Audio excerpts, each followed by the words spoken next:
अस्सलाम वालेकुम my dear students, मैं उम्मीद करता हूँ सब खैर खैरियत से होंगे। 9th class federal board chemistry, national book foundation, new syllabus, unit number 3, atomic structure, lecture number 4। आज के लेक्चर में हम क्वांटम मैकेनिकल मॉडल के बारे में पढ़ेंगे। स्टूडेंट्स, जैसे कि आपको पता है कि बोर का जो मॉडल था वो 3 डायमेंशनल एस्पेक्ट्स में एटम को एक्सप्लेन नहीं कर पाया। तो क्वांटम की जो मैकेनिक्स है बेसिकली ये मॉडर्न साइंस यूज़ करती है एटम के स्ट्रक्चर को अच्छे तरीके से समझने के लिए, उसको एक्सप्लेन करने के लिए।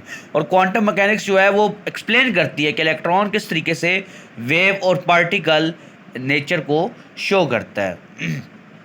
अब जैसे बोर के मॉडल में था जी, इलेक्ट्रॉन न्यूक्लियस के गिर्द एक स्पेसिफिक ऑर्बिट्स में घूम रहा है, ठीक है।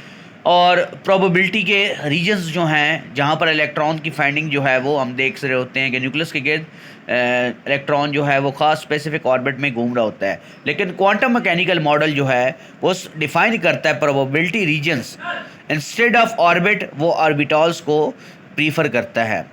अब इलेक्ट्रॉन जो है जहाँ पर फाइंड करना जो है वो मैक्सिमम है, उसको वो कहता है ऑर्बिटल्स। अब हाइजेनबर्ग का अनसर्टेनिटी प्रिंसिपल जो हमारा बहुत इंपॉर्टेंट टॉपिक है उसको हम देखते हैं। हाइजेनबर्ग अनसर्टेनिटी प्रिंसिपल जो है वो basically according to Heisenberg, Heisenberg कहता है कि एटम की गिर्द घूमने वाले जो इलेक्ट्रॉन है उसकी एग्जैक्ट पोजीशन या लोकेशन को हम डिटरमाइन बिल्कुल भी नहीं कर सकते। स्टूडेंट्स, वर्नर हाइजेनबर्ग 1927 में जो ये इसने फार्मूलेट किया अपना प्रिंसिपल, और बेसिकली एक जर्मन जो था वो फिजिस्ट था। इसने कहा कि इलेक्ट्रॉन की पोजीशन न्यूक्लियस के गिर्द आप जो है वो डिटरमाइन नहीं कर सकते, एग्जैक्टली उसकी लोकेशन पोजीशन फाइंड नहीं कर सकते, ट्रेजेक्टरी नहीं फाइंड कर सकते। It is impossible to locate the position and location of electron around the nucleus. अब आपको पता है कि इलेक्ट्रॉन जो होता है वो स्पेसिफिक ऑर्बिट में न्यूक्लियस के गिर्द घूम रहा होता है। बेसिकली एक चैलेंज था। अब जैसे अब एक एग्जांपल ले लेते हैं प्रैक्टिकल, जैसे हाइड्रोजन है उसका एटॉमिक नंबर क्या है 1। अब इलेक्ट्रॉन जो है वो न्यूक्लियस के गिर्द क्या कर रहा है, रिवॉल्व कर रहा है। क्या कर रहा है, रिवॉल्व कर रहा है। मैं आपसे कहता हूँ जी इलेक्ट्रॉन की हमें पोजीशन बतानी है इस टाइम किधर है, तो जो पोजीशन हम लोकेट करेंगे विद इन नैनो सेकेंड्स वही इलेक्ट्रॉन जो है वो आपका पोजीशन चेंज करके किसी और जगह पर पहुंच गया। जैसे क्लॉक की एग्जांपल है, तो मैं कहता हूँ जी सुई किस पर है, अभी 12 पर है, तो आप कहेंगे जी 12 पर है। अभी आप 12 कह ही रहे हैं तो वो आगे मूव करके 1 के करीब पहुंच चुकी है। तो इसी तरीके से इलेक्ट्रॉन जो है उसकी एग्जैक्ट पोजीशन लोकेशन को आप फाइंड नहीं कर सकते, ठीक है स्टूडेंट्स।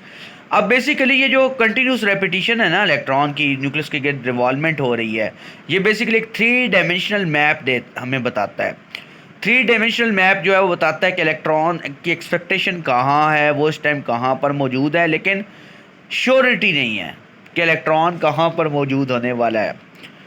अब जैसे इलेक्ट्रॉन जो है वो हाइड्रोजन का एटॉमिक नंबर 1 है ना, 1s1 उसकी इलेक्ट्रॉनिक कन्फिगरेशन है और स्फेरिकल है, ठीक है। एक ही उसके पास आपका शेल है और सब शेल भी है। तो इलेक्ट्रॉन जो है वो बेसिकली न्यूक्लियस के करीब किसी रीजन में किसी स्पेस पर मौजूद होगा जहाँ पर उसकी प्रोबेबिलिटी है फाइंडिंग करी, उसको हम क्या कहते हैं, ऑर्बिटल कहते हैं, ठीक है। ऑर्बिटल स्टूडेंट्स में क्लियर कर दूँ, वो जगह जहाँ पर इलेक्ट्रॉन रहता है उसको ऑर्बिटल कहते हैं। फिर फ्रेंच जो था फिजिस्ट जिसका नाम डी ब्रॉगली था, उसने ड्यूल नेचर ऑफ इलेक्ट्रॉन को एक्सप्लेन किया 1924 में। उसने बताया कि जो सब एटॉमिक पार्टिकल्स हैं ना जैसे इलेक्ट्रॉन, ये वेव नेचर भी शो करते हैं, पार्टिकल नेचर भी शो करते हैं। जब उसने ये बात की तो सब एटॉमिक पार्टिकल्स के बारे में बहुत सारे आइडियाज़ और भी जनरेट हुए।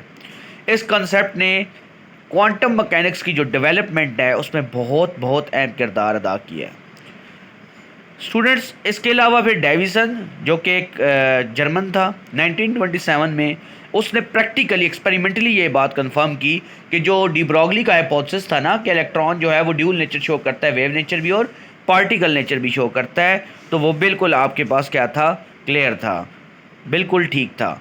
इसी डी ब्रॉगली के कॉन्सेप्ट ही ने मॉडर्न क्वांटम मैकेनिक्स की क्या रखी, फाउंडेशन रखी, बुनियाद रखी। Clear student 100%। अभी लेक्चर को मैं रिकैप कर रहा हूँ, ज़रा ध्यान से सुन लें की पॉइंट्स।